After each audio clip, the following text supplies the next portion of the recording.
Hello friends, कैसे हैं आप लोग। स्वागत है आप सभी लोगों का। यूनिट 6 जो एमपीपीएससी प्री के लिए हैं उसके कुछ इंपॉर्टेंट फैक्ट या इंपॉर्टेंट डेटा जो 101% आपके पेपर में आएंगे। इससे रिलेटेड जो चीजें हैं वो मैं आपको बता रहा हूं। मैं आपका ज्यादा समय नहीं लूंगा इसमें। मैं मुश्किल से 10 से 15 मिनट के अंदर पूरा का पूरा जो यूनिट 6 आपका है उसका एक सारांश या फिर मैं कह सकता हूं कि जो 10-15 साल के पेपर को एनालिसिस करने के बाद हमने मेरे खुद के जो नोट्स है प्री के उसके अंदर से मैंने इनको निकाला है। और ये पूरा कनेक्ट है आपका किसके साथ, जो आर्थिक सर्वे हुआ है अभी वाला उसके साथ कनेक्ट है 2023-24 वाला। और साथ ही साथ जितने भी आपकी पत्रिकाएं आती हैं, जितने भी न्यूज़पेपर्स आते हैं, जितने भी आईएमएफ की रिपोर्ट है, वर्ल्ड बैंक है, इन सब की रिपोर्ट के आधार पर इसको हमने बनाया है। तो बिल्कुल काम का है, इसकी एक एक लाइन इंपॉर्टेंट है और सिलेबस के अकॉर्डिंग मैंने इसको पूरा बनाया है। ठीक है, तो यूनिट 6 प्री ये एक फाइनल पीडीएफ हमारी तरफ से आपके लिए है। यूनिट 6 के लिए आप इसको पढ़ेंगे। सबसे पहले डेटा जो आपके सामने आता है वो है कि कौन सा क्षेत्र है और उसकी जो वर्तमान में वृद्धि दर है वो क्या चल रही है।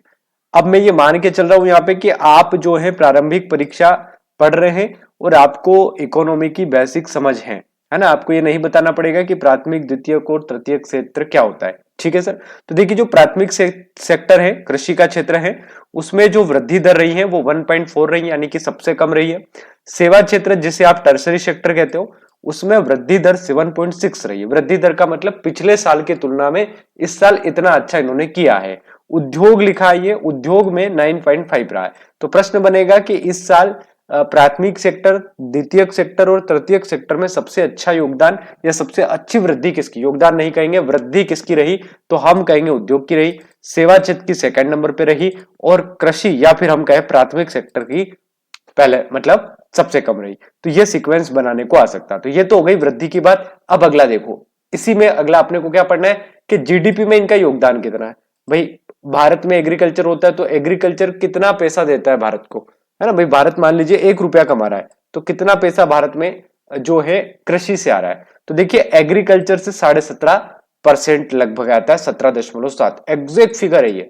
आप याद रखेंगे, पेपर में सीधा प्रश्न मिलेगा कि वर्तमान में जीडीपी में प्राथमिक सेक्टर का योगदान कितना है। कृषि लिखा है मतलब प्राथमिक सेक्टर आप माने, प्राथमिक सेक्टर का योगदान 17.5% है। सेवा क्षेत्र का 54% है, सबसे ज्यादा हमेशा से है। और उद्योग सेक्टर का कितना है सर, 27 है। तो भारत में पहले प्राथमिक सेक्टर का योगदान बहुत ज्यादा था, 54% के आसपास था, है ना। जब हम आजाद हुआ था देश उस समय की बात करें तो धीरे धीरे स्विच किया। और स्विच कहां किया, ये सीधा टर्सरी पर स्विच किया, उद्योग पर नहीं गया, है ना। तो भारत में सबसे ज्यादा सर्विस सेक्टर का योगदान हमारी जीडीपी में होता है।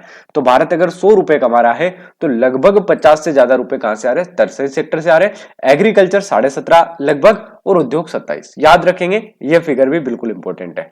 अब सर ये सारा का सारा हमारा क्षेत्र है प्राथमिक, द्वितीयक और तृतीयक। तो सर आप ये बता दो हमको कि इस पूरे के पूरे तामझाम के अंदर किसको कितना रोजगार कहां से मिल रहा है। भाई हमने कह दिया कि 54 रुपए हम तो कहां से कमा रहे हैं, सेवा से। तो सर लोग कितने काम कर रहे हैं, तो जब आप 54 रुपए सेवा क्षेत्र से कमा रहे हो तो आपके यहाँ पे लगभग 32% जो पॉपुलेशन है, 32% जो लोग हैं रोजगार प्राप्त करने वाले वो सेवा क्षेत्र में आ रहे हैं। 32% लोग काम कर रहे हैं, पैसा कितना कमा रहे हैं, 54 रुपए। अब एग्रीकल्चर पे आ जाओ, खेती बाड़ी, किसान लोग सभी आ जाएंगे इसमें, है ना। पूरे भारत के किसान आ जाएंगे। तो पूरे भारत में लगभग 42% किसान है और पैसा कितना आ रहा है भाई, मात्र 17 रुपया। ठीक है। तो एग्रीकल्चर जो है हो रही है, किसान बहुत सारे हैं, 42% है, लेकिन उनका योगदान कितना है देश के विकास में, देश की जीडीपी में कितना योगदान है, तो मात्र 17.7%। ये फिगर, ये डेटा आपके लिए काम का है। ठीक है। उद्योग की बात करें तो लगभग बराबर है, 26% लोग काम करते हैं और 27% के आसपास यहां से जीडीपी में योगदान होता है। ये पीडीएफ आपको टेलीग्राम पे मिलेगा, टेलीग्राम का लिंक मैं डिस्क्रिप्शन में दूंगा। पूरा यूनिट 6 हमने कवर किया इसके अंदर। आगे देखो जरा, अब विकास दर की बात करते हैं कि विकास दर किसकी कितनी रहेगी। ठीक है, विकास दर किसकी कितनी, कृषि की विकास दर कितनी है, 4.1% रहेगी। सेवा क्षेत्र की 7.6। ये इतना इंपॉर्टेंट नहीं है, आप इसको छोड़ भी सकते हो, लेकिन ये तीनों बिल्कुल आप याद करके जाएंगे। अब अगला फिगर देखो मेरा, भारत की अर्थव्यवस्था वर्तमान में तीसरे नंबर की सबसे बड़ी अर्थव्यवस्था किसके आधार पर, परचेसिंग पावर, ट्रिपल पी के आधार पर। यानी कि अगर भारत की अर्थव्यवस्था की बात में करूं ट्रिपल पी के आधार पर तो तीसरी सबसे बड़ी अर्थव्यवस्था है, और विनिमय दर के आधार पर भारत की अर्थव्यवस्था पांचवी सबसे बड़ी अर्थव्यवस्था है। ठीक है। तो भारत की अर्थव्यवस्था दो रूपों में देखना है, भारत की अर्थव्यवस्था कितने नंबर की अर्थव्यवस्था पूछे तो प्रश्न को देखना है ध्यान से कि भारत की अर्थव्यवस्था परचेसिंग पावर के आधार पर पूछे तो तीसरा नंबर आएगा, विनिमय दर के आधार पर पूछे तो पांचवा नंबर आएगा। ठीक है, एमपीपीएससी का जो प्रारूप है या एमपीपीएससी का जो पूछने का तरीका है वो सीधा यहां से प्रश्न पूछेगा। अगला देखो, जीडीपी की ग्रोथ रेट भारत की कितनी है? तो देखो एक होता है चालू, एक होता है स्थिर। तो चालू में है 9.6 और जीडीपी की ग्रोथ रेट स्थिर भाव पर 8.2% है। अब ये मत पूछना सर जीडीपी क्या होती है ना, क्योंकि मैं मान के चल रहा हूं कि परसों पेपर है तो आपको इकोनॉमी की बेसिक समझ है। ठीक है, तो जीडीपी की ग्रोथ रेट 9.6 है चालू में, तो चालू में नहीं पूछता, बहुत कम पूछता है। जीडीपी की ग्रोथ रेट याद करना, ग्रोथ रेट का मतलब है कि वर्तमान में आज की तारीख में जीडीपी की ग्रोथ रेट क्या है, तो आर्थिक सर्वे के अनुसार आज की जो ग्रोथ रेट है वो 8.2% है।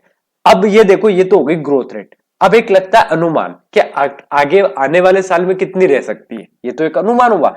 तो जीडीपी ग्रोथ रेट वर्तमान में 8.2% है और चालू में 9.6% है। लेकिन प्रति व्यक्ति, ये जमीन वाला डेटा भी एक देख लीजिए, प्रति व्यक्ति जमीन भारत में कितनी उपलब्ध है? अगर औसत जमीन निकाली जाए, भाई किसी के पास 40 हेक्टेयर है, किसी के पास 500 हेक्टेयर है, किसी के पास है ही नहीं, इन सबको जोड़ लो और जितने लोग भारत में उनका भाग लगा दो तो कितनी आएगी? Average 1 hectare. तो अगर आपसे प्रश्न पूछ ले कि भारत में औसत कृषि जोत कितना है या औसत जमीन कितनी है लोगों के पास, तो याद रखिएगा भारत में 1 हेक्टेयर औसत जमीन है। ठीक है, आगे देखो, जीडीपी ग्रोथ का अनुमान कुछ एजेंसियां लगाती हैं और आपको पता ही होगा, अगर आप पीएससी से जुड़े हैं तो आपको पता होना चाहिए कि यहां से प्रश्न डेफिनेटली आता है। पिछली बार आईएमएफ के बारे में पूछा था कि आईएमएफ ने कितना लगाया अनुमान, तो याद रखिएगा आर्थिक सर्वे जो भारत सरकार का आया है उसमें भारत की जीडीपी का अनुमान लगाया गया है कि आने वाले सालों में भारत की जीडीपी 6.5% से लगा के 7% तक बढ़ेगी। एडीबी ने अनुमान, एशियन डेवलपमेंट बैंक ने अनुमान लगाया 6.5% बढ़ेगी। आईएमएफ और वर्ल्ड बैंक ने लगभग 7% का कहा है, आईएमएफ ने भी कहा है, वर्ल्ड बैंक ने भी कहा है कि 7-7% बढ़ेगी। और आरबीआई जो हमारा, ये भी इंपॉर्टेंट हो जाता है, 6.6 बढ़ेगी। तो ये भी इंपॉर्टेंट डेटा है, हर एक लाइन इंपॉर्टेंट है इस क्लास की। ठीक है सर, बड़ी मेहनत से इसको बनाया गया है। जीडीपी ग्रोथ का अनुमान आर्थिक सर्वे 6.5%, ADB bank 6.5%, 7% IMF, world bank 7% दे रहा है और आरबीआई भी 6.6। ये ग्रोथ रेट आज की नहीं है, ये आने वाले सालों में रहेगी। और अभी थोड़ी देर पहले जो हमने पढ़ी ना, ये आज की है। ठीक है, डिफरेंस समझ में आया?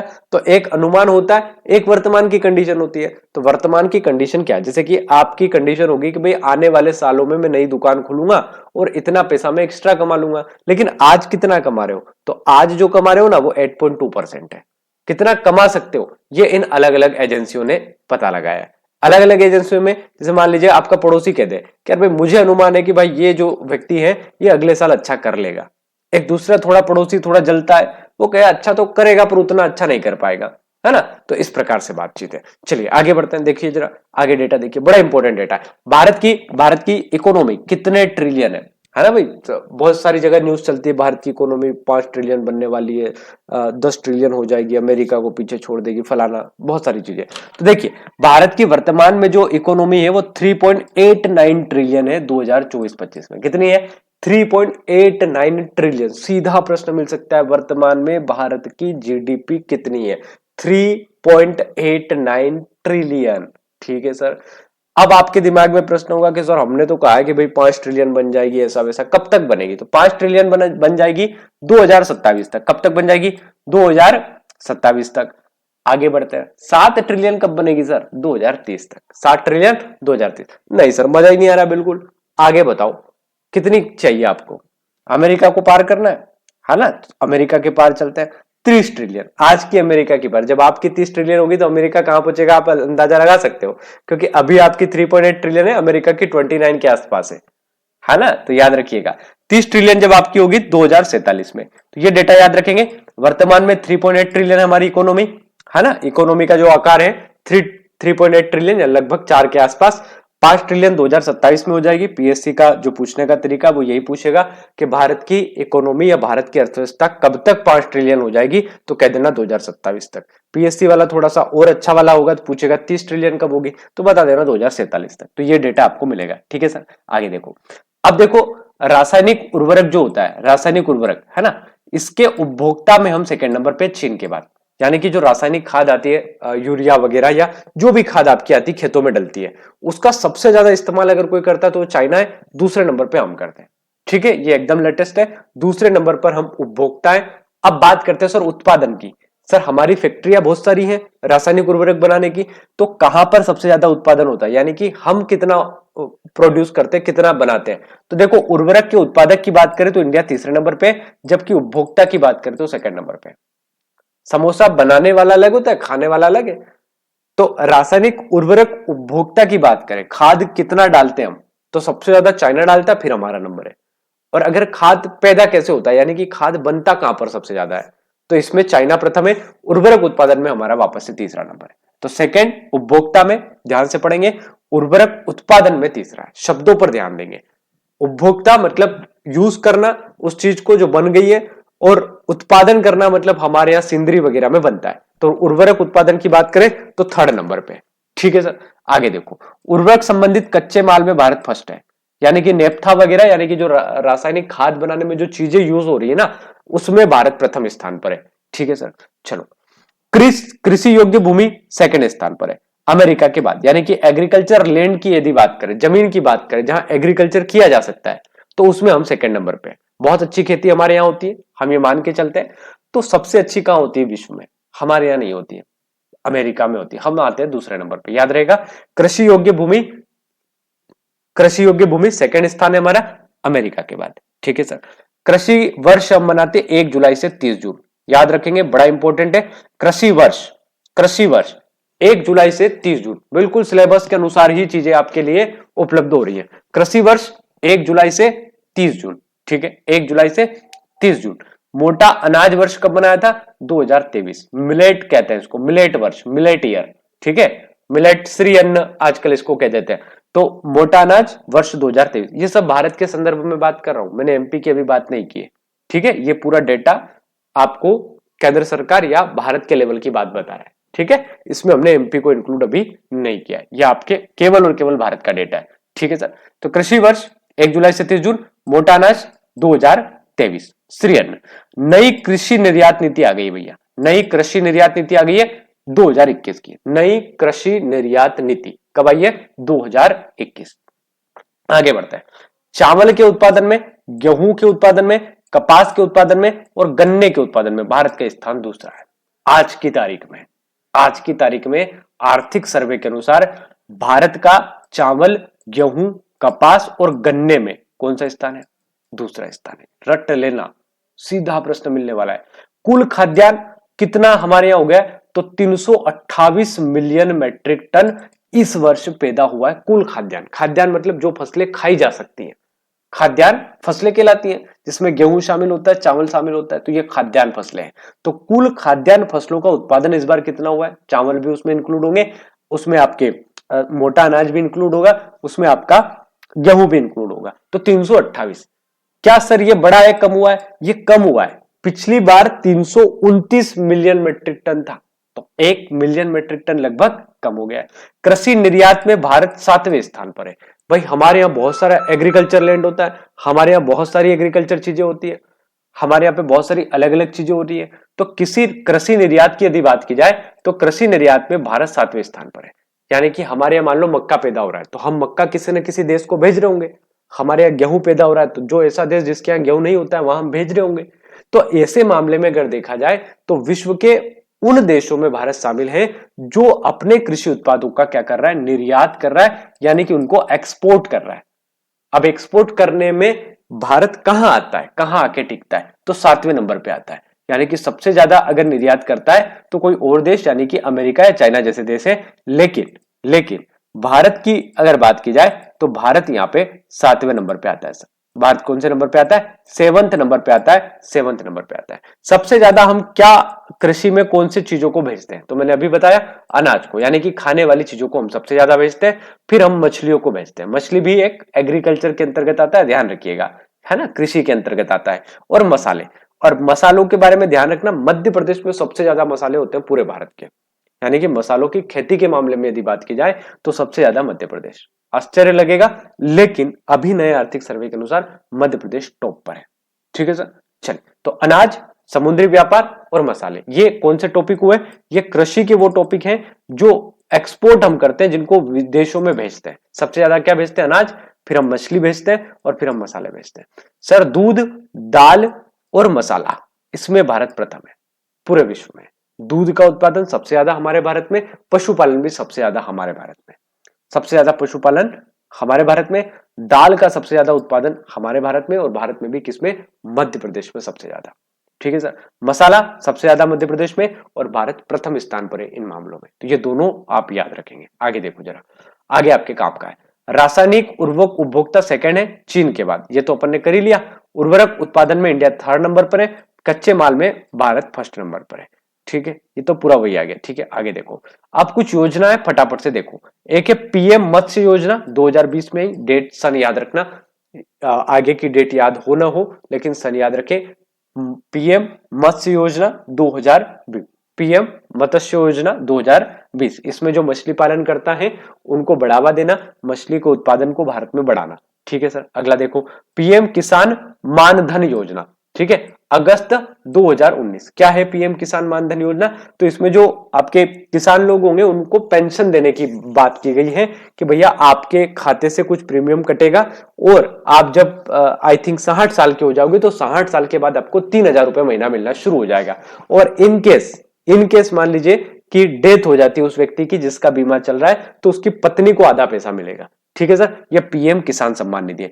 पीएम कुसुम, तो यह सौर ऊर्जा से रिलेटेड है, मार्च 2019 में इसको शुरू किया गया था। पीएम कृषि सिंचाई योजना 2015, ये सारा सिलेबस के अकॉर्डिंग बता रहा हूं, है ना। और आप यकीन मानिए कि आपको यहां से डेफिनेटली प्रश्न मिलने वाले हैं, है ना, इसीलिए मैं लास्ट टाइम पे इस वीडियो को लेकर आया हूं। पीएम कृषि योजना 2015 जुलाई। ठीक है, पीडीएफ जब मिले ना तो एक बार रट लेना इसको। मृदा स्वास्थ्य कार्ड योजना 19 फरवरी 2015। मृदा स्वास्थ्य कार्ड, हर जगह प्रयोगशाला होती है, आप अपने मृदा का चेकअप करवा सकते हो। चेकअप मतलब जैसे आपका चेकअप होता है। National farming mission 2024, national farming mission कब से शुरू हुआ? 2024 से शुरू हुआ। डिजिटल फार्मिंग मिशन, है ना, 2024। ठीक है, डिजिटल फार्मिंग यानी कि आप कह सकते हो डिजिटल कृषि जो है कब से शुरू की गई? 2 सितंबर 2024 से। पीएम किसान सम्मान निधि, जिसमें कितने रुपए मिलते हैं? 6,000 रुपए। और इधर कितने मिलते हैं मध्य प्रदेश में? 4,000 रुपए। ये कब से शुरू हुई? 2020 से, मध्य प्रदेश वाली। और पीएम किसान सम्मान निधि कब से शुरू हुई? 2019 से। गोकुल मिशन किससे रिलेटेड होगा? पशुपालकों से, 2014 में आया था। ई नाम, ये योजना एमपीपीएससी पूछ चुका है। ई नाम अप्रैल में आती है, ये 2016। इसमें जितनी भी मंडियां हैं भारत की, उन सबको एक ही पोर्टल पर एकीकृत किया गया। ई नाम योजना 2016, बड़ी इंपॉर्टेंट योजना है, बिल्कुल ये आप मान के चलिए क्रीम है आपके उसका। ठीक है, तो पीएम मत्स्य योजना, पीएम किसान मानधन योजना 2019, पीएम कुसुम योजना मार्च 2019, पीएम कृषि सिंचाई योजना 2015, मृदा स्वास्थ्य कार्ड स्कीम 19 फरवरी 2015, national farming mission 2024, digital farming 2024, PM किसान सम्मान निधि 2019। और मध्य प्रदेश की अगर पूछ ले तो उसमें 4,000 रुपए मिलते हैं। घोषणा की गई थी 6,000 करेंगे, लेकिन 4,000 मिलते हैं। गोकुल मिशन 2014 और ई नाम 2016। ठीक है सर, आगे देखो सर, ये रिपीट हुआ है तो इसको देख लीजिए, मैं इसको हटा दूंगा बीच में से ना, वो टाइपिंग करने में फटाफट से। राष्ट्रीय डेयरी विकास कार्यक्रम कब शुरू हुआ? 2014, काम का है। मत्स्य पालन बुनियादी ढांचे के लिए सरकार की योजनाएं 2018। मत्स्य पालन बुनियादी ढांचा मतलब नए जो स्टोर हाउसेस बनाना जहां पे मछलियों को रखा जा सके, ताकि उनकी जो कैपेसिटी है उसको बढ़ाया जा सके, लंबे समय तक उसको रखा जा सके और बाद में उसको बेचा जा सके। तो मत्स्य पालन बुनियादी ढांचा विकास के लिए 2018 में सरकार योजना लेकर आई। अब देखिए, मछली के उत्पादन में भारत तीसरे स्थान पर आता है पूरे विश्व में। ठीक है, और अगर भारत में पूछे कि भारत में सबसे ज्यादा मछली कहां होगी, तो समुद्री इलाके में होगी, और समुद्री इलाकों में बहुत सारे स्टेट है हमारे। तो आंध्रा एक ऐसा राज्य है, आंध्र प्रदेश में सबसे ज्यादा होती है। ठीक है, तो मछली उत्पादन में आंध्र प्रदेश पहले स्थान पर है, और पूरा भारत विश्व में तीसरे स्थान पर है। अब इंपॉर्टेंट बात एक और ध्यान रखना कि फ्रूट जो होते हैं, फल जो होते हैं, फलों के मामले में भी आंध्र प्रदेश पहले स्थान पर है। तो आंध्र प्रदेश फलों के मामले में भी पहले स्थान पर है। केंद्रीय बागवानी बोर्ड 27 मार्च 2006। केंद्रीय बागवानी बोर्ड कब बना था? 27 मार्च को बना था, 2006 को। केंद्रीय बागवानी बोर्ड 27 मार्च 2006। अब राष्ट्रीय बागवानी बोर्ड कहां पर है? तो ये गुरुग्राम में, याद रखिए, गुड़गांव जो आपका है दिल्ली वाला, वहां पर है। तो राष्ट्रीय बागवानी बोर्ड गुरुग्राम में है और केंद्रीय बागवानी बोर्ड की जो स्थापना की गई थी वो 27 मार्च 2006 को गई। दोनों अलग अलग है। ये केंद्रीय बागवानी बोर्ड 27 मार्च, इसकी डेट आप याद रखना, नाबार्ड के सहयोग से इसको बनाया गया था 27 मार्च 2006 को, और राष्ट्रीय बागवानी बोर्ड गुरुग्राम में है। ठीक है सर।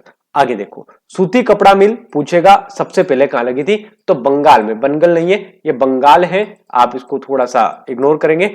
फोर्ट ग्लास्टर में, फोर्ट ग्लास्टर बंगाल के अंदर सबसे पहली, लेकिन ये असफल रही। ठीक है, तो ये क्या रही, असफल रही, और बाद में मुंबई वगैरह के अंदर स्थापित हुई, और आज मुंबई सूती वस्त्र कपड़ा की राजधानी कहलाता है। तो पहली बार सूती कपड़ा मिल बंगाल में। कागज उद्योग भी पहली बार बंगाल में लगा था 1832 में, है ना, क्योंकि पीएससी पूछता है भाई कि पहला बताओ कहां, है ना। तो मध्य प्रदेश का जैसे पूछा चीनी मिल पहली कहां लगी, तो पता ही है आप लोगों को कहां लगी थी, जावरा में लगी थी, रतलाम में। ठीक है, तो सूती कपड़ा मिल 1818, 1832 कागज मिल। अगर पूछ ले चीनी मिल भारत की, आप कमेंट सेक्शन में सभी लोग बताएंगे, जो प्री दे रहा है कि चीनी मिल सबसे पहले भारत में कहां लगी थी, वो पास है इस बार, कमेंट सेक्शन में बताना है सबको। 1840 में चीनी मिल सबसे पहले भारत में कहां लगी थी। ठीक है, तो 1840 चीनी मिल। 1855 में जूट उद्योग सबसे पहले लगे हमारे यहाँ पे, और जूट उद्योग का सबसे बड़ा संकेंद्रण कहां पाया जाता पता है, हुगली नदी के आसपास, बंगाल के अंदर। ठीक है, तो 1855 बंगाल के आसपास हुगली नदी, जूट उद्योग याद रखेंगे। 1870 लोहा उद्योग जो है वो 1870 में आपका काम। तो ये बिल्कुल 4-5 पॉइंट आपके काम के हैं, और यहां से 101% प्रश्न बनने की पूरी संभावना है। अगर आपकी किस्मत बहुत अच्छी नहीं रही तो ही नहीं बनेगा, लेकिन आपकी किस्मत अगर बालाजी की कृपा से बहुत अच्छी रही तो ये जो यूनिट 6 की हम क्लास अभी ले रहे हैं ये आपके बड़े काम में आने वाली है। चलिए सर आगे बढ़ते हैं, उद्योग क्षेत्र की बात कर लेते हैं। अब उद्योग क्षेत्र में क्या क्या घटनाएं हुई और क्या क्या आपको पढ़ के जाना है। तो देखो, उद्योग क्षेत्र की वृद्धि दर मैंने पहली स्लाइड में आपको बता दी थी कि औद्योगिक क्षेत्र जो आता है ये सेकेंडरी सेक्टर में आता है, और सेकेंडरी सेक्टर में हमारी सबसे ज्यादा ग्रोथ रेट 9.5 के आसपास रही इस साल 2024-25 में। अब ये पूरी ग्रोथ रेट तो किसकी हो गई, उद्योग की। अब उद्योग में अलग अलग कैटेगरी आती है, निर्माण, विनिर्माण, बिजली, जल आपूर्ति और गैस। तो इन सब में सबसे अच्छा काम किसने किया, भाई आपने बहुत अच्छा पैसा कमाया, लेकिन आपके घर के परिवार के अलग अलग मेंबरों ने भी योगदान दिया होगा। तो उद्योग क्षेत्र ने बहुत अच्छी उन्नति की, बेशक 9.5%, जो कि बहुत अच्छी मानी जा सकती है, लेकिन उद्योग जगत जो है, यानी कि उद्योग सेक्टर जो पूरा का पूरा है, इस पूरे उद्योग सेक्टर के अंदर अलग अलग चीजें हुई है। तो निर्माण जो क्षेत्र है ये सेकंड नंबर पे रहा है, विनिर्माण पहले पे रहा है। अगर आप सीरियस स्टूडेंट हैं एमपीपीएससी के तो आपको पता होगा पिछले साल ये प्रश्न पूछा गया था कि सर्वाधिक जो औद्योगिक वृद्धि हुई है वो किसमें हुई है, तो वो हुई है विनिर्माण में। इस बार पूछ लिया आपसे कि बिजली जल आपूर्ति गैस में कितनी हुई है, तो थर्ड नंबर पे हुई है। ठीक है, और अगर केवल निर्माण पूछे तो सेकंड। निर्माण विनिर्माण का डिफरेंस आप समझ रहे होंगे बेसिक, ये मैं मान के चल रहा हूं। ठीक है सर, तो निर्माण में सेकंड, और क्योंकि अभी इतना समय नहीं है कि मैं ये बताऊं कि निर्माण विनिर्माण और क्या क्या डिफरेंसेस होते हैं और ये सारी चीजें, तो निर्माण सेकंड, विनिर्माण प्रथम, बिजली जल आपूर्ति में थर्ड नंबर पे। और टोटल अगर पूछ ले कि भाई पूरे औद्योगिक में कितनी हुई है, तो 9.5 हुई है। ठीक है सर, अब देखो उद्योग में सिंदरी उर्वरक से रिलेटेड कारखाना जो बना था सिंदरी का, वो पहली पंचवर्षीय योजना में बना था। याद रखना है, अपने को दिमाग में बिठा लेना है, सिंदरी उर्वरक कारखाना प्रथम पंचवर्षीय योजना में। राहुल केला खाता है, भिलाई, दुर्गापुर दूसरी पंचवर्षीय योजना में बने। तो राउर केला उड़ीसा में आता है, भिलाई छत्तीसगढ़ में आता है, दुर्गापुर पश्चिम बंगाल में आता है। भिलाई रूस के सहयोग से बना, ध्यान रखना, भिलाई किसके सहयोग से, रूस के सहयोग से। कौन सी पंचवर्षीय योजना, आपके सामने सेकंड पंचवर्षीय योजना। सिंदरी कारखाना पहली पंचवर्षीय योजना। बोकारो प्लांट जो है स्टील का, वो तीसरी पंचवर्षीय योजना में बना। तो ध्यान रखिएगा, सिंदरी का उर्वरक कारखाना पहले में बनाओगे, क्यों, क्योंकि एग्रीकल्चर पर ध्यान दे रहे हैं हम पहली पंचवर्षीय योजना में, और जब हम एग्रीकल्चर पे ध्यान दे रहे हैं तो रासायनिक खाद हम कब बनाएंगे, खेती में डालने के लिए, है ना। तो पहली पंचवर्षीय योजना में। बोकारो स्टील प्लांट तीसरी पंचवर्षीय योजना। और आपके यहाँ पे जो निजीकरण, उदारीकरण, प्राइवेटाइजेशन वगैरह हुए, एलपीजी रिफॉर्म जिसे आप कहते हो, 1991 1992 के आसपास, ये 8वीं पंचवर्षीय योजना उस समय चल रही थी। ठीक है, तो 12वीं कब तक चली, 2017 तक। या 8वीं के बारे में अगर पूछ ले कि एलपीजी रिफॉर्म कब हुए थे, तो कह देना 8वीं पंचवर्षीय योजना में हुए थे एलपीजी रिफॉर्म। अब उद्योगों से रिलेटेड योजना भी मैंने एक जगह, देखो पहले हमने जो योजना करी थी ना, ये सारी एग्रीकल्चर की एक जगह आ गई थी। ये देखो, ये सारी एग्रीकल्चर से रिलेटेड है।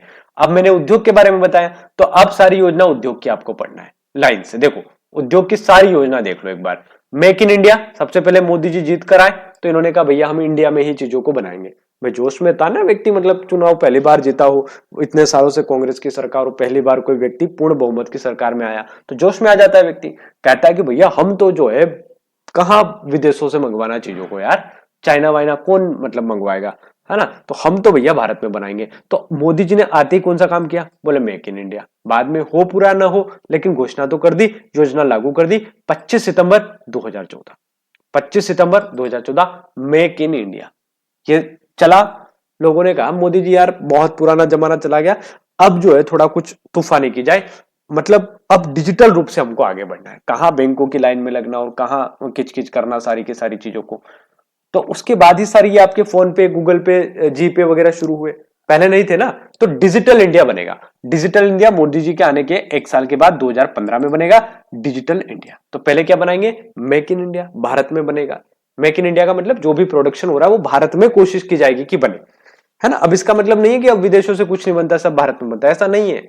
अभी भी बहुत सारी चीजें हम मंगवा रहे हैं, लेकिन पहली बार सरकार ने प्रयास किया, ठीक है। स्टार्टअप, स्टार्टअप का मतलब होता है नए जो व्यापार आपको करना है, नए औद्योगिक क्षेत्र बनाना है, नए छोटे छोटे उद्योग लगाना है, तो लोगों को लाइसेंसिंग दी गई और उनको कुछ छूट दी गई ताकि जो होनहार युवा है या एंटरप्रेन्योर जो है वो आ सके। तो स्टार्टअप योजना 2016 लाइन से याद हो जाएगी।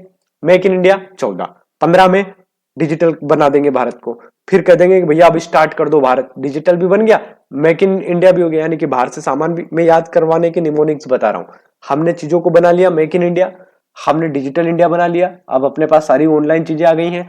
अब हम क्या करेंगे, अब नया उद्योग लगाएंगे, स्टार्टअप योजना। तो लाइन से याद हो जाएगा 14, 15, 16, ठीक है। अब कहो भाई स्टैंड अप इंडिया, भाई अभी तक भारत सोया हुआ था, अब उठा दो, जगा दो, ठीक है। तो स्टार्टअप और स्टैंड अप दोनों एक जैसे वर्ड है, 2016, ठीक है। आत्मनिर्भर भारत याद आ रहा है कुछ, कोरोना काल 5,000 करोड़, कितना, 10,000 करोड़, जो कि भारत की जीडीपी का कितना परसेंट था, इतना पैसा दिया था, है ना। जब लोग एक जगह से दूसरी जगह जा रहे थे, ट्रेन वगैरह पकड़ने के लिए ट्रेन मिल नहीं रही थी और पैदल पैदल अपने घरों की ओर प्रस्थान कर रहे थे, वो कोविड का काल आपने देखा होगा। 12 मई 2020 आत्मनिर्भर भारत, ठीक है सर। आत्मनिर्भर भारत पूछे तो 12 मई 2020, आत्मनिर्भर मध्य प्रदेश पूछे तो 2021। मुद्रा योजना बड़ी अच्छी योजना है, 0 से 50,000, 50,000 से 5 लाख, 5 लाख से 10 लाख का लोन मिलता है, ठीक है सर। मुद्रा योजना उद्योगों से रिलेटेड है, 8 अप्रैल 2015 छप सकती है पेपर में। मुद्रा योजना के बारे में बताइए सर। तो मुद्रा योजना जो है ये क्या है सर, ये आपका एक स्कीम है जो लोन प्रोवाइड करता है लोगों को। 3 प्रकार के लोन ये देता है, छोटे बच्चे को, मिडिल बच्चे को और एक सबसे युवा बच्चे को, ठीक है। तो इससे कहते हैं मुद्रा योजना। तो ये आपकी उद्योगों से रिलेटेड आपकी कुछ योजना हो गई। आगे देखते हैं। अब देखो भारत में कुछ कंपनियां होती है सरकार की, उनको 3 अलग अलग कैटेगरी में बांटा जाता है। भाई एक वो होता है जो सबसे अच्छा बेटा है, जो बहुत अच्छा पैसा कमा रहा है, एक वो है जो ठीक ठाक, ठीक है यार काम चलाओ काम हो जाएगा, और एक सबसे नालायक, नालायक नहीं मतलब कि हाँ यार मजदूरी दिहाड़ी कर लेता है कोई दिक्कत नहीं। तो एक वो बच्चा जो होनहार है, तो वो हमारे यहाँ पे महारत्न कंपनी कहलाती है। तो भारत में वर्तमान में 14 महारत्न है, और ये महारत्न का मतलब ये सरकार की कंपनियां हैं जो सरकार के लिए काम करती हैं, और ये सरकार के उद्योग हैं, यानी कि जो भी पैसा इससे कमाया जा रहा है वो सरकार कमा रही है और सरकार लाभ ले रही है। तो 14 है, पहले 13 थी, अब 14वीं जो कंपनी है वो बन गई है HAL, हिंदुस्तान एरोनॉटिकल्स लिमिटेड। हाल ही में बनी है, अक्टूबर 2024 में इसको शामिल किया गया। अब बनने का मतलब क्या हुआ, ये कंपनी तो पहले से, लेकिन पहले ये नवरत्न कैटेगरी में होगी, अब इसको महारत्न में शामिल कर लिया। मिनी रत्न सबसे छोटी कैटेगरी होती है, उसके ऊपर नवरत्न होती है, सबसे बड़ी महारत्न होती है। तो जैसे जैसे नीचे जाते जाओगे कंपनियों की संख्या बढ़ती जाएगी, ठीक है। तो महारत्न अगर पूछ ले अभी कितनी है तो कह देना 14, पूछ चुका है ये। अगर पूछ ले हिंदुस्तान एरोनॉटिकल लिमिटेड हाल ही में कब बना, मतलब कब शामिल हुआ महारत्न में, तो अक्टूबर 2024 में। नवरत्न 22 जुलाई 1997, ठीक है, शुरुआत हुई 22 जुलाई 1997 को नवरत्न की शुरुआत हुई। अगर पूछ ले महारत्न की शुरुआत कब हुई तो 2010 से, ठीक है। अगर पूछे कि नवरत्न कंपनी वर्तमान में कितनी है तो 24 है, पहले 23 थी। SGVN जुड़ी है, को क्या है ये SGVN, तो ये सतलुज जल विद्युत जो है वो है, सतलुज जल विद्युत जो परियोजना है वो ये प्रोजेक्ट है और ये अब नवरत्न कंपनी में आ गया है। तो 23 से अब ये भी कितनी हो गई है, 24 हो गई है। मिनी रत्न ज्यादा होती है, 66 के लगभग है और 2 कैटेगरी में बनती है। पहली कैटेगरी होती है इसमें और एक सेकंड होती है। तो नाम इतने याद नहीं रखना है, आप तो महारत्न याद रख लेना कि 14 है महारत्न, और नवरत्न अगर पूछे तो कह देना भैया 24 नवरत्न है। अब कुछ इंपॉर्टेंट फैक्ट है, फटाफट से देखेंगे। सेवा क्षेत्र का निर्यात में लगभग 44% योगदान है। यानी कि भारत से कोई चीज विदेश जा रही है तो मान लीजिए 100% चीज गई भारत से विदेश, तो उसमें 44% योगदान सेवा क्षेत्र का। सेवा क्षेत्र समझते हो, सेवा क्षेत्र मतलब सर्विस। जैसे इंदौर, भोपाल, बेंगलोर, पुणे में जो आपके सॉफ्टवेयर इंजीनियर काम कर रहे हैं, किसके लिए काम कर रहे हैं, इनके क्लाइंट कौन होते हैं पता है? अमेरिका के लोग, अलग अलग देशों के लोग। कोई सॉफ्टवेयर बनवा रहा है, कोई क्या कर रहा है, तो ये क्या हो रहा है, सर्विस हो रही है। इंदौर के आईटी पार्क में जो सॉफ्टवेयर इंजीनियर बैठते हैं, आपके कुछ मित्र होंगे आईटी में, मेरे भी बहुत सारे मित्र हैं, तो ये लोग जो काम कर रहे हैं इनके क्लाइंट कौन है, विदेशी लोग हैं। तो ये क्या कर रहे हैं, सर्विस प्रोवाइड कर रहे हैं। तो सबसे ज्यादा क्या हो रहा है, सबसे ज्यादा सर्विस सेक्टर का योगदान हमारी जीडीपी में है ही सही, और सबसे ज्यादा निर्यात भी तो हम कर रहे हैं। निर्यात का मतलब ये नहीं कि ट्रक लेके एक जगह से दूसरी जगह जा रहे हो वो निर्यात हो गया, वो तो निर्यात होता ही होता है। सर्विस सेक्टर में भी निर्यात होता है। आप अपनी कोई चीज बेच रहे हो, जैसे कि मैं आपको पढ़ा रहा हूं यूट्यूब के माध्यम से, तो ये भी सर्विस सेक्टर है। आप मेरी परफेक्शन एकेडमी पे जुड़ते हो, मेरे से कोर्स खरीदते हो, तो ये भी सर्विस सेक्टर के अंतर्गत आता है। पर्यटन विकास सूचकांक में भारत का स्थान है 39वां, इंपॉर्टेंट है, ठीक है। पर्यटन विकास सूचकांक में भारत 39वें नंबर पे आ गया है। बीमा क्षेत्र में एफडीआई को बढ़ाया गया। एफडीआई मतलब क्या होता है, फॉरेन डायरेक्ट इन्वेस्टमेंट, यानी कि विदेशी कंपनियां अब डायरेक्ट इन्वेस्टमेंट कर सकती है बीमा क्षेत्र में। पहले कितना परसेंट कर सकती थी, 49% पहले कर सकती थी, आधा सरकार करती थी, अब 75% तक कर सकती है। मतलब प्राइवेटाइजेशन की ओर मामला बढ़ रहा है, ठीक है। निधि पोर्टल पर्यटन विकास निगम का एक पोर्टल है। पूछ सकता है एमपीपीएससी कि बताओ भैया निधि पोर्टल क्या है। एक लड़की का नाम, ऐसे ही पूछेगा पीएससी, एक लड़की का नाम है निधिवन जो वृंदावन में है वो है, या फिर ये कोई पोर्टल है, इस प्रकार से। तो निधि पोर्टल क्या है, ये पर्यटन विकास का एक पोर्टल है। नवाचार, जो वैश्विक स्तर पर नवाचार सूचकांक जारी हुआ है उसमें भी भारत का स्थान 39वां है। राष्ट्रीय, राष्ट्रीय स्त्री नहीं है, राष्ट्रीय पर्यटन दिवस कब मनाया जाता है, 26 जनवरी को। और पर्यटन नीति हमारे यहाँ जो चल रही है वो 2002 की चल रही है। भारत नेट परियोजना कब आई थी, तो भारत नेट जो परियोजना आई थी वो 2015 में आई थी। ट्राई जो है, try telecom regulatory authority of India जो है, जो आपके सारे के सारे सिम वगैरह है, जितने भी टेलीकॉम ऑपरेटर्स हैं उनको मैनेज करता है, उसकी स्थापना 1997 में हुई। डिजिटल संचार नीति 2018, डिजिटल संचार नीति कब आई, 2018 में आई। स्वदेश दर्शन योजना 2014-15, स्वदेश दर्शन योजना कब आई, 2014-15 में आई। अब कुछ समितियां हैं जो आपकी इकोनॉमी के लिए बिल्कुल काम की हैं। गोई पोरिया समिति ग्राहक सेवा सुधार, उषा थारोट समिति स्मॉल फाइनेंस बैंक, जो स्मॉल बैंक होते हैं ना छोटे वाले बैंक, उनके लिए बनी थी उषा थारोट समिति। नचिकेत मोर समिति बनी थी पेमेंट बैंक के लिए। भारत का पहला पेमेंट बैंक है एयरटेल पेमेंट बैंक, याद रखिएगा।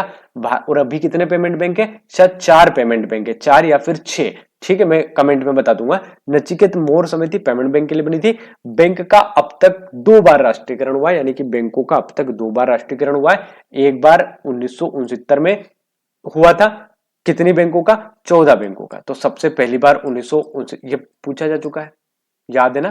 पीएससी प्रीलिम्स के पेपर में मान के चल रहा हूं कि आपने देखे होंगे, या आप ये मैं अज्यूम करके चल रहा हूं कि आप लोग पीएससी के पुराने प्रश्न पत्रों को आपने देखा होगा, आपके दिमाग में वो चीजें होंगी, तो आप इस क्लास को बेहतर समझ पाओगे और आप ये समझ पाओगे कि जो चीजें मैं बता रहा हूं ये पहले भी पूछी जा चुकी हैं, या इस टाइप की चीजें पूछी जा चुकी हैं, है ना। 1980 में कितनी बैंकों का राष्ट्रीयकरण हुआ, ये प्रश्न पहले आ चुका है। तो 1980 में 6 बैंकों का हुआ, इस बार अगर पूछ ले बताओ 1969 में कितनी बैंकों का हुआ था, 14 बैंकों का होता। वर्तमान में पूछ ले सरकारी कितनी बैंक है, तो टोटल वाणिज्यिक सरकारी बैंक 12 है, ठीक है सर। शिव रामन समिति, नाबार्ड की स्थापना 1952 में हुई थी, 1982 में हुई थी, शिव रामन कमेटी की अनुशंसा पर, ठीक है सर। अब बात कर लेते हैं आपके आरबीआई की, ये भी आपके सिलेबस में, तो मैं लाइन टू लाइन चल रहा हूँ सिलेबस के अकॉर्डिंग। लास्ट में मैंने क्या छोड़ा है, वो आपके जो G20 वगैरह है, ब्रिक्स वगैरह जो दे रखे हैं इकोनॉमी में यूनिट 6 में लास्ट में, उसको आप थोड़ा सा गूगल पे देख के सर्च कर लीजिएगा कि अभी कहां पर उनका वो हुआ है सम्मेलन, और अभी क्या क्या काम उसमें हो रहा है, ठीक है, लेटेस्ट क्या जानकारी। बाकी आपको पता ही है सदस्य कौन कौन है, ब्रिक्स के अंदर कौन कौन से, है ना, तो ये सिलेबस में दे रखा है। आरबीआई, संजय मल्होत्रा 26वें हैं आरबीआई के गवर्नर। आरबीआई की स्थापना हुई थी यंग हिल्टन आयोग की सिफारिश पर, और यह आयोग कब बना था, जिसे क्या कहते हैं भाई, यंग हिल्टन आयोग कहते हैं, रॉयल कमीशन भी कहते हैं, 1926 में। पहले इसका जो मुख्यालय था आरबीआई का वो कोलकाता में था, अब इसका मुख्यालय मुंबई के अंदर है। आरबीआई में जो निर्णय लेने वाले लोग होते हैं वो 21 होते हैं, 21 सदस्यों की टीम होती है। उनमें एक तो गवर्नर साहब खुद होते हैं और 4 डेप्यूटी गवर्नर होते हैं। तो एक गवर्नर साहब खुद हो गए, 21 में गिना देता हूं आपको, एक गवर्नर साहब खुद हो गए, 4 डिप्टी गवर्नर हो गए, कितने हो गए टोटल, 5 हो गए। 10 होते हैं केंद्र सरकार के लोग, केंद्र सरकार अपने लोगों को बिठा देती है आरबीआई के अंदर। तो कितने हो गए ये हो गए 15। एक होता है आपका स्थानीय, ये सहनी नहीं है, स्थानीय बोर्ड के 4 सदस्य होते हैं। कितने होते हैं, स्थानीय बोर्ड के 4 सदस्य। तो ये लोग टोटल आपके हो रहे, ठीक है सर। तो एक गवर्नर, 4 डेप्यूटी गवर्नर, 10 आपके मेंबर होते हैं सरकार की तरफ से, 4 स्थानीय बोर्ड के लोग होते हैं, ठीक है। तो इनको आप याद रखिएगा, आरबीआई बोर्ड में होते हैं। आरबीआई बोर्ड की जो मीटिंग्स होती है उसी में रेपो रेट वगैरह डिसाइड किए जाते हैं। अभी मैं बता दूंगा कि अभी कितना क्या चल रहा है। पहला गवर्नर कौन बना था आरबीआई का, ऑसबॉर्न स्मिथ, अंग्रेजी व्यक्ति हैं। पहले इंडियन कौन बने थे, तो सीडी देशमुख, पहले इंडियन सीडी देशमुख, पहला गवर्नर ऑसबॉर्न स्मिथ। सबसे लंबा कार्यकाल किसका रहा, वेनेगल राम राव का, वेनेगल राम राव इनका नाम है, इनका सबसे लंबा कार्यकाल रहा। अगर पूछे सबसे कम कार्यकाल किसका रहा, तो सबसे कम कार्यकाल जो रहा अमिताभ घोष जी का रहा। अभी आरबीआई की करंट सिचुएशन क्या चल रही है, ये रेपो रेट वगैरह आपके सिलेबस में दे रखा है, आंखें खोल के थोड़ा सा सिलेबस को झांकिएगा, है ना। आज एक काम करेंगे सभी लोग, जिसकी तैयारी बेहतर हो गई है, सिलेबस को उठाएंगे, उसका जो टॉपिक दे रखा है उसमें कौन सा ऐसा टॉपिक है जिस पर मैंने टच या मैंने उसको नहीं पढ़ा है, आप अपने आप से पूछना है। अगर लिखा एसडीजी इंडेक्स, तो क्या मुझे पता है कि एसडीजी इंडेक्स में मध्य प्रदेश कहाँ है, क्या मुझे पता है भारत एसडीजी इंडेक्स में क्या है, अभी एसडीजी इंडेक्स के कितने इंडिकेटर है, एसडीजी कब से शुरू हुआ था, एसडीजी की पीछे की पृष्ठभूमि क्या है, ठीक है, ये सारी चीजें पता होनी चाहिए। तो आरबीआई 6.5%, 6.5% रेपो रेट। इसके लिए मैं एक काम करूंगा, अभी इस वीडियो के बाद, इस वीडियो के थोड़ी देर के बाद, आधा घंटे बाद एक ऐसा वीडियो बना दूंगा जिसमें मैं बता दूंगा क्या क्या पढ़ना है, ठीक है। इंपॉर्टेंट क्या, मतलब यही रात अंतिम, यही रात भारी जैसा पूरा था मामला चल रहा होगा आपके दिमाग में। डरना बिल्कुल नहीं है, जो तैयारी आपने ईमानदारी से की है, पेपर सटीक हूबहू वही आने वाला है जो आप सोच रहे हो, है ना। ये बात मेरी याद रखिएगा, ठीक है। ठीक ठाक अनुभव है इन चीजों का, और मैं दावे से कह सकता हूं कि जिसने ईमानदारी से मेहनत की है वो सिलेक्ट होगा। अगर कोई बाहर होगा तो वो अपनी गलती से होगा, इस वजह से नहीं होगा कि नहीं पढ़ा था तो नहीं हुआ, नहीं सर, इस वजह से होगा कि सर आता हुआ गलत हुआ है, इस वजह से हो सकता है।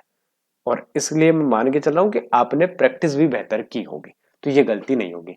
ओएमआर सीट को बेहतर ढंग से भरना है, गलती बिल्कुल नहीं करना है, गलती हो जाए तो डरना भी नहीं है।